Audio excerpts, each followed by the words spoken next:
As we look at these stoichiometry problems, we're going to see a mix of skills: molar mass, molar volume, Avogadro's number, molarity, and the ideal gas law. And we're also going to see a mix of needing to know and apply: limiting, excess, theoretical, actual, and percent.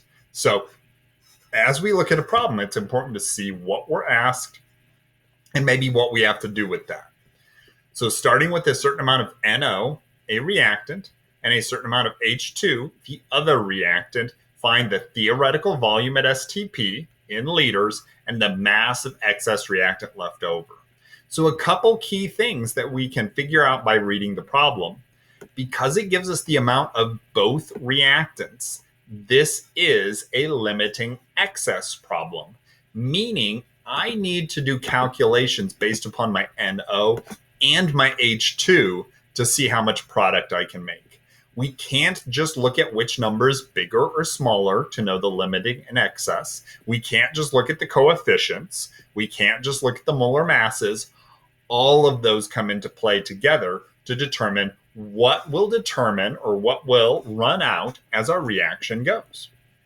So the first set of reactions here, and depending who you had for Chem 1, or Chem 2, whether it was me, another teacher, or another school, you might have heard these called dimensional analysis, conversion factors, or even choo-choo tracks. But we set these up thinking about, well, how do I convert from the given value to moles of that item, the molar mass? How do I convert from the moles of the substance I want to the moles of the substance, ammonia, that I'm asked about? The mole ratio, 2 to 2. How do I get to the value I am asked about? Liters at STP, molar volume.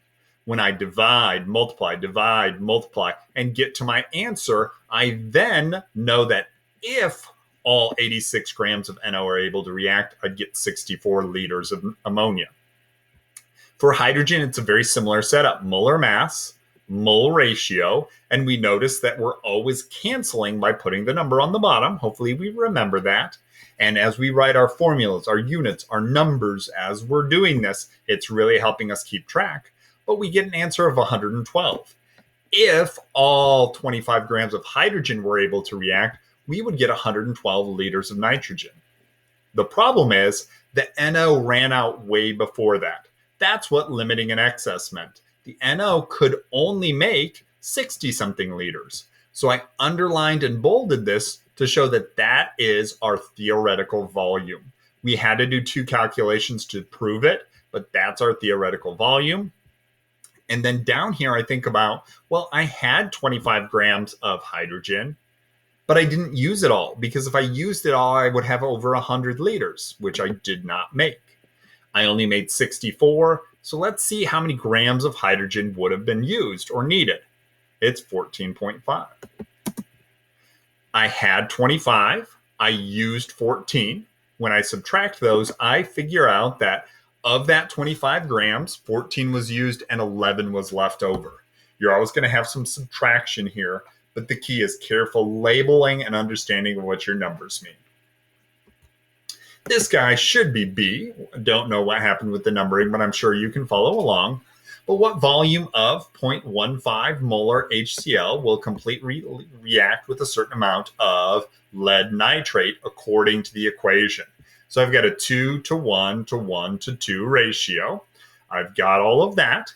And I have information about my lead nitrate, its molarity and volume. I'm asked about the other thing. So the products don't even really matter here in this equation. I want to go from the amount of lead nitrate to the moles of it. I want to go from moles of lead nitrate to moles of KCl, and from moles of KCl to what we're asked about, which in this case is liters. So when you're using molarity, you can either think of it as the equation molarity equals moles over liters, or we can make a conversion factor or a choo-choo track. Moles over liters. So here I know how many liters, or the amount of PbNO3 volume. I use my molarity to figure out how many moles that is. I use my mole ratio, 2 KCLs for every 1 lead nitrate, to figure out how many moles of KCl I would need. Then my moles and my molarity allow me to solve for my liters. It asks for it in milliliters. So after I get the 0.264, I multiply that. Notice as I'm doing these, I'm looking at how many digits are in each value and thinking about significant figures as well. 3, 4, 3, which is why my answer here rounds to 3. 3 and 3, which is why all my answers there rounded to 3 as well. My last example here is about the reaction of iron ore with carbon monoxide to make pure iron. So we're purifying iron by making CO2. The reaction of a certain amount of iron ore with a certain amount of carbon monoxide at this temperature and pressure, a little bit higher than standard temperature, a little bit higher than standard pressure. Remember, that's 273 and 1 atmosphere. It produces 72.3 grams of iron. Determined the limiting reactant, which makes sense. It gave me amounts of both reactants. Determined the theoretical yield. How much of it should I actually be able to make? And then them saying that, well, when these mining companies did it, they got 72. How much yield or what percentage of what they could have gotten in theory did they get? So what I'll do is I'll take my first reactant, the iron oxide, or specifically iron 3 oxide, and see how much iron I could make. So use the molar mass, use the mole ratio, use the molar mass, and if all of the iron 3 oxide reacts, I get 119 grams of iron. The CO, however, it doesn't give me grams, it doesn't give me STP, so I have to think about this at the temperature and pressure. So I put I put these two backward, my pressure, my volume. I don't know my moles. I do know the value of R. It's on the previous, in the previous notes, it's on the periodic table. And then I do have the value of K. When I solve for my moles, it tells me I have just over 3 moles. I've got my mole ratio, I've got my molar mass, and I see that here, this makes 113. That means because the CO yielded less product, it was limiting. That means the theoretical yield is based upon the limiting reactant. It's 113. The mining company was able to collect 72.3 grams out of the 113 grams.